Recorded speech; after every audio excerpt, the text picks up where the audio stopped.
Estamos de regreso aquí en Ángulos platicando con Enrique Tucenti, Germán Petersen y bueno, pues para terminar con este asunto del Congreso quisiera lanzarles una pregunta que es con lo que iniciamos el bloque anterior.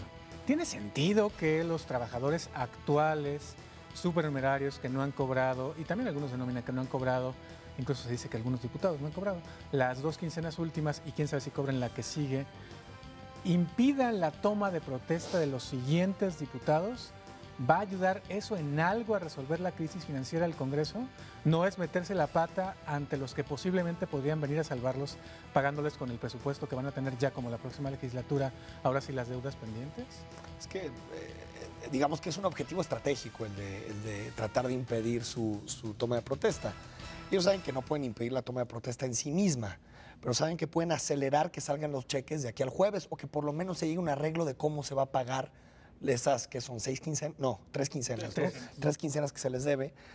Lo que quieren es forzar ese acuerdo y es normal, se acaba una legislatura, cambian los equilibrios de poder, cambian los equilibrios políticos y los supernumerarios que llegaron ahí por alguien, porque al final son empleados de confianza y llegan ahí por algún diputado, por alguna cuota política o también, por supuesto, por mérito propio, saben que en el momento en que salen la gente que los amparó para entrar, pues se quedan descobijados y pocos van a saltar por ellos. Cuando exista toda esta idea de reformar al Congreso, no darle más dinero al Congreso, pues va a ser difícil que alguien salte por ellos. Es un objetivo estratégico. Yo no creo que abone en nada, pero tampoco veo que ya tengan demasiadas salidas después de todo lo que ha pasado, ¿no? Ellos ven un Congreso en llamas, un Congreso donde no hay certezas, donde nadie pone orden, pues lo que les queda es tratar de estas acciones, ¿no? Recurrir. Están tratando de incrementar su capacidad de chantaje y elevar el costo político a los diputados entrantes de simplemente no pagarles. Entonces, creo yo que además esto se apoya en una cultura política de la protesta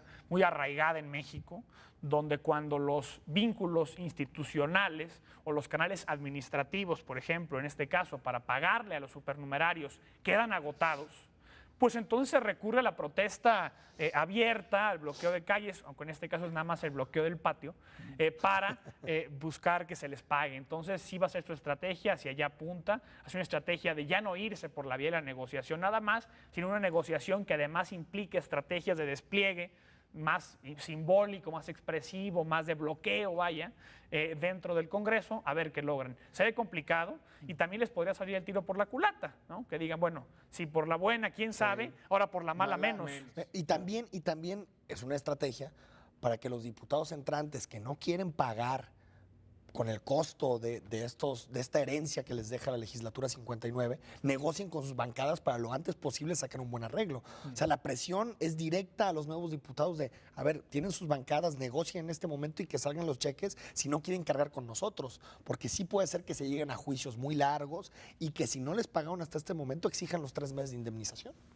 Y bueno, de cualquier manera los exigirían, ¿no? Yo creo que hay una tendencia al interior del Congreso de que hay gente que ya aceptaría las quincenas pagadas. Ya con las puras quincenas. Un mal acuerdo, un buen pleito, sí, como dicen los abogados.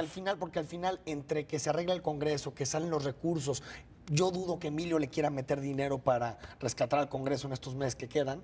Se dan cuenta que Aristóteles sería el que le podría entrar o que le funcionaría solventar al Congreso y es difícil que se haga de aquí a marzo. Entonces, mejor cobrar 3 quincenas a 3 meses y quién sabe, ¿no? También aquí yo creo que se hace visible otro de los grandes temas de la reforma política, que es la reelección. Tanto a nivel municipal como a nivel estatal, a nivel ejecutivo o en el Poder Ejecutivo, como a nivel Congreso en el Legislativo, vemos un desplazamiento continuo de problemas. Se pasan la bolita de una administración a otra administración, de una legislatura a otra legislatura, de una administración del gobierno del Estado a otra. Y ahí eso sucede porque hay incentivos muy fuertes a no cargar y a no resolver los problemas, sino que los resuelve el otro. Entonces ahí van aventando las deudas, ahí van aventando, por ejemplo, el caso de las deudas es clarísimo. Ahí van aventando las deudas de una administración a otra a nivel municipal. Y ahorita estamos en un problema gravísimo de finanzas públicas, las administraciones locales. Una reelección ahí haría muchísimo más responsables a los alcaldes y a los diputados, porque saben que quizá sí avientan para la siguiente, pero tal vez ellos también están en la siguiente y les seguiría tronando el cohete en las manos. Claro. Sí, es un asunto que también se tiene que discutir y revisar, pero desde lo pragmático, ¿no? No es el asunto de es que se van a quedar ahí toda la vida, de todas maneras se quedan. Exactamente. ¿No? O siguen viviendo el presupuesto, pero en un puesto y otro puesto y otro puesto. Brincan y brincan. Y otro tema, perdón, que las entidades tengan más capacidad de recaudar. Eso ayuda. Si siempre, tanto los municipios como el Congreso, lo que necesitan son acuerdos políticos para hacerse de más recursos, tienen muy pocos incentivos para querer recaudar más. Si necesitas cobrar más impuestos para pagar tus nóminas, para pagar, eres mucho más responsable en el gasto, porque sabes que al final tiene un costo político, que es aumentarle los impuestos a los ciudadanos, ¿no? Claro. Y no cualquiera se lo avienta. Las entidades y los municipios. Claro, claro. Sí, porque a nivel Los catastral hay municipios, un el desastre en los Congreso, municipios, sí. ¿no? Lo hizo Marcelo en la Ciudad de México, aumentó el predial y alcanzó a recaudar 25% más de impuesto predial de lo que ya recaudaba. Eso tiene un costo político, sí, pero en la medida en que hay un proyecto de largo plazo, porque Mancera podemos hablar que es un proyecto que le sigue a Marcelo, vale la pena tomar ese riesgo político para seguir ese proyecto que tienes, ¿no? Claro, porque hay que decir también que en este momento es otra de las deficiencias, ¿no? No están cobrando el impuesto predial que deberían de cobrar.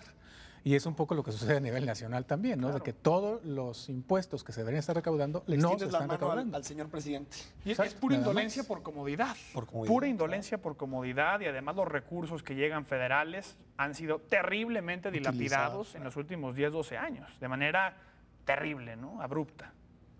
Bueno, ahora cambiando de tema, hoy nos amanecimos con la noticia de la muerte de uno de los prohombres del Partido Acción Nacional, que se nos ha vendido como uno de los últimos grandes ideólogos del partido, don Efraín González Luna Morfín, pero pues lo que muy pocos saben, y yo confieso que hasta hace un rato no lo sabía, es que cuando yo nací, el señor ya no era panista. A ver, cuéntanos la historia, Germán, tú que te la sabes bien. Pues mira, Efraín González Morfín, quien lamentablemente falleció, y bien dice Ricardo, uno de los grandes prohombres del panismo, fue hijo de don Efraín González Luna, el famoso, el de la calle, el fundador del PAN, y después tuvo una larga trayectoria académica, se formó en distintas disciplinas como la filosofía, la teología, porque estudió para sacerdotes durante muchos años, estudió economía por su cuenta. Aprendió muy bien a Marx y en filosofía aprendió muy bien a Santo Tomás, aprendió muy bien a Hegel. Un panista. Un panista marxista. Profesor de hegelista. Marx. Profesor de Marx. Profesor Digamos de que era un Marx, gran claro. crítico de Marx, pero enseñaba a Marx, Sí, ¿no? hay que Una visión conocerlo, ¿no? crítica de Marx.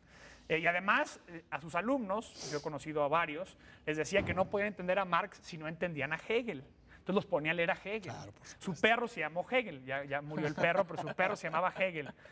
Y bueno, don Efraín fue candidato a la presidencia de la República en el 70 y antes fue presidente nacional del PAN. En el 70 fue candidato contra Luis Echeverría, obtuvo más de 1 millón de votos. Fue el primer panista en obtener más de 1 millón de votos. Superar el 10%. Exactamente, y desde entonces hasta el 2000 el porcentaje de votación del PAN creció sistemáticamente, hasta Fox.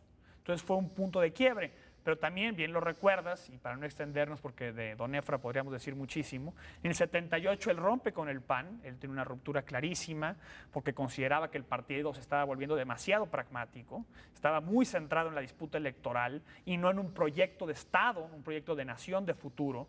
Su padre hablaba de que no podía agotarse la lucha del panismo en las puras elecciones, sino que había que salvar al país, ¿no? Y lo planteaba mucho en términos, podríamos decir, hasta teológicos. O Y Efraín en esta misma, no había todavía alusión al amor. Que es sinónimo, ¿no? Teológico y Ah, ya, sí, Ah, tienes no razón. me Ahí, acuerdo. entonces, en el Muy fuertes 78, espiritistas. en el 78 Efraín decide salir del partido con una posición sumamente crítica por estos grupos, por un lado, muy pragmáticos, empresarialistas, muy liberales, en lo económico, empresarialistas también, y en lo político sumamente conservadores, grupos también de ultraderecha que después tomarían el partido o gran parte de él, y Efraín rompe con ellos y bueno, sale denunciando que el PAN va hacia la catástrofe.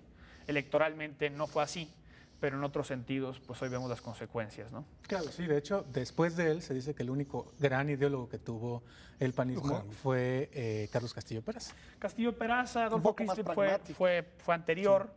Sí, y de hecho Lujambio decía que Efraín González Morfín era a la izquierda del PAN, aunque lo negaba. Él decía que no era ni de izquierda ni de derecha, él simplemente quería volver a los fundamentos del partido, que era un humanismo político. Sí. Sencillo, ¿no? Ahí hay un tema muy interesante.